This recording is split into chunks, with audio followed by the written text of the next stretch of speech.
Hey, what's up, good people? David Taub here, co-creator of NextLevelGuitar.com. This lesson is more for the beginners, and we're going to go over some things and some techniques that are going to make your journey so much easier and faster, getting to the point to where you can play popular songs. So I'm going to give you some exercises today and some technique tips on how to go about, chord changing. There's three basic things or three goals that I say. If you can get these down, you'll be playing songs that fast. You got to know some chords, number one.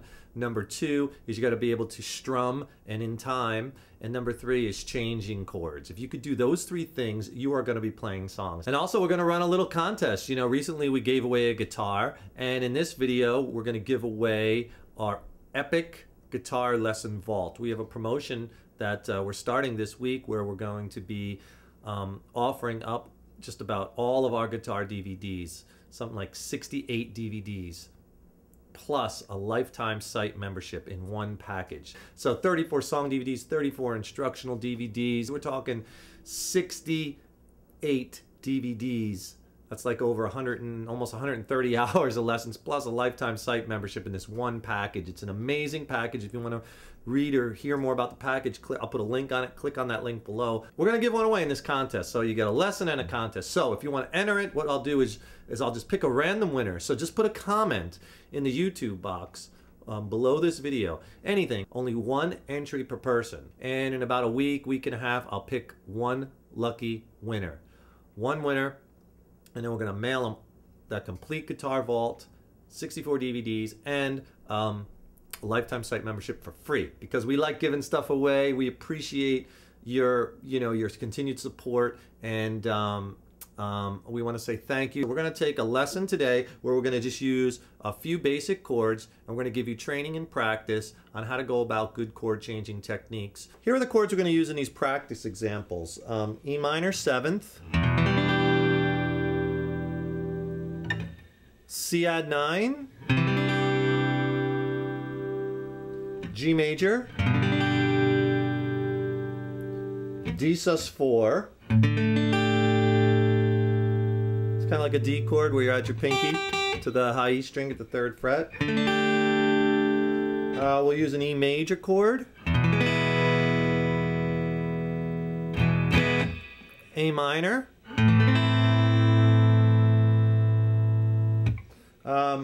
slide that A minor up 2 frets, kind of get a piece of a B minor chord.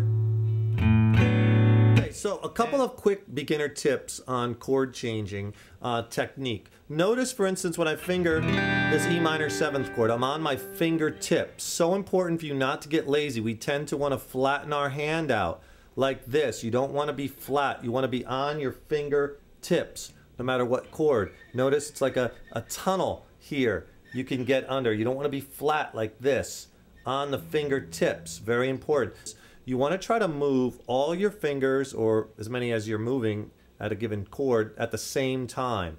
Like if I'm going to change from this E minor 7 to this G chord, I'm going to move my first and second fingers together into the position for the G chord. I'm not going to do this. Move this finger first, then move this finger second. Same thing like if I was changing from G to D, I'm not going to take my fingers and move them one at a time. It's all together. Now that takes a little practice, but keep that in mind. And I'm going to give you some practice exercises to help you with that.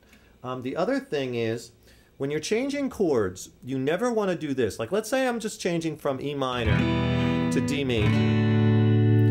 Okay, you never want to do this. I'm in position of E minor. Notice the wrist is down, the pinky is attached to that 3rd finger, okay, and I'm on my fingertips.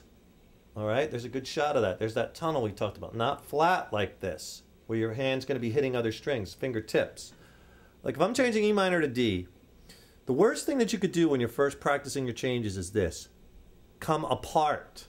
You want to keep your hand in a cluster at all times, and you don't want to come out. Don't think of it like you're coming out like this. You want to think of it like you're sliding down, like you're skating across the strings. That's really going to help you.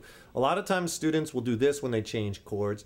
They'll take their hand apart and then they'll refine the chord and put it back together again. And that's too inefficient, and that's going to make you late to your changes. Remember, look at the efficiency here as I go from that E minor to D. The movement is like if I do it really slow, notice I start by kind of coming down, not out. Down, I'm like touching the strings almost. I'm skating across them. You don't want to get a credit card in between the strings and your finger. Pretend like your fingers are magnetically attracted to those strings as you come down for the change. And that's no matter what change. Let's say I'm changing from a C chord to a D chord.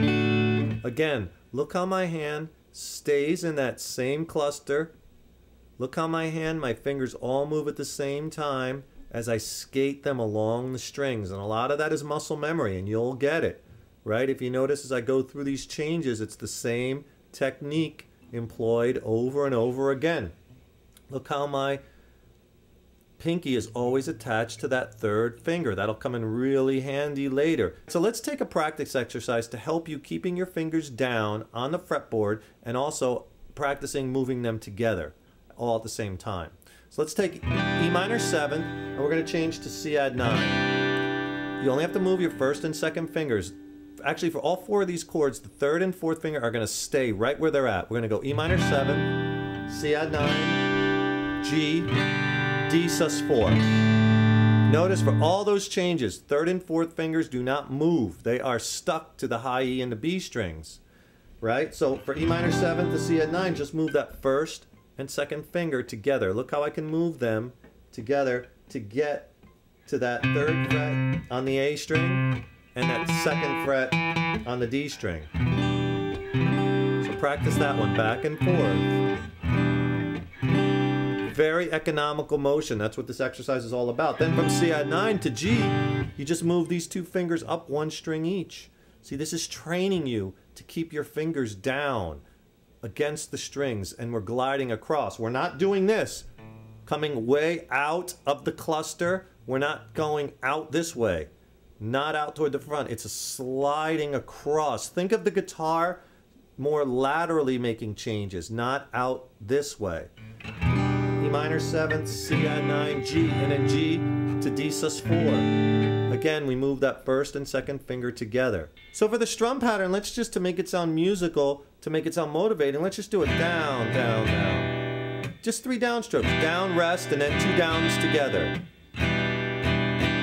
That's all. We just want to make it sound a little bit motivating, a little bit more musical than doing like a straight quarter note. For each chord. So nice and slow, here it is. E minor 7th, C add 9, G, D sus 4. And then from the D sus 4, you go back to the E minor 7th. So all together. Repeat.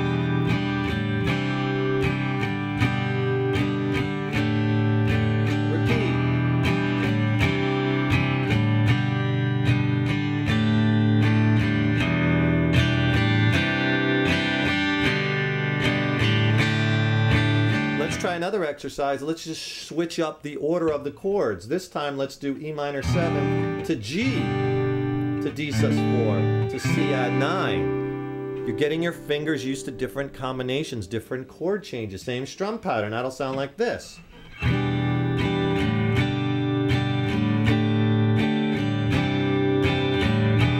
Repeats.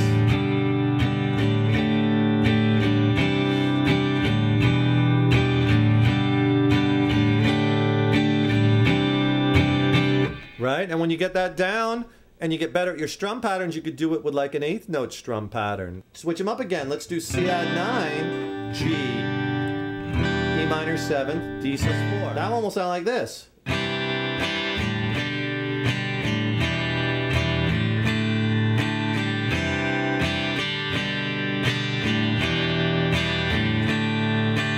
Here's another one you could try with some different chords. Let's go E, A minor, up a whole step, and then back to A minor. Same thing with that down, down, down. That one will sound like this.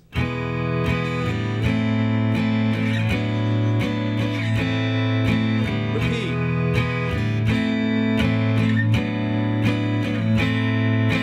So use this exercise as training to get, more proficient at your chord changing, and like I said, you just get a couple of strum patterns down and get some basic chord changes and you're ready to start tackling songs. And don't think you need to know like hundreds of chords. to learn a lot of songs. Yes, you want to learn lots of chords over your guitar journey over time. But to start off, if you just learn the basic 9 open position chords, then with those 9, you could play thousands of songs. And you'll be so amazed because some of the greatest songs ever written may only be 3, 4, 5 chords. That's it. You'll be so amazed. You're like, that's all that song is? Those 4 chords? That's it? That's it. You know, simple once you get these techniques down. Be sure to enter, the contest to win the Epic Guitar Lesson Vault. It's as easy as just inserting a comment in the YouTube box below. Be sure to go to our website at nextlevelguitar.com and check it out. There's, like I say, there's over 800 video lessons and growing. We add content every month. Take care, keep on rocking, and stay tuned for the winner of this contest and watch some of our other videos coming up because we're going to give away some more stuff. Talk to you soon. Rock on.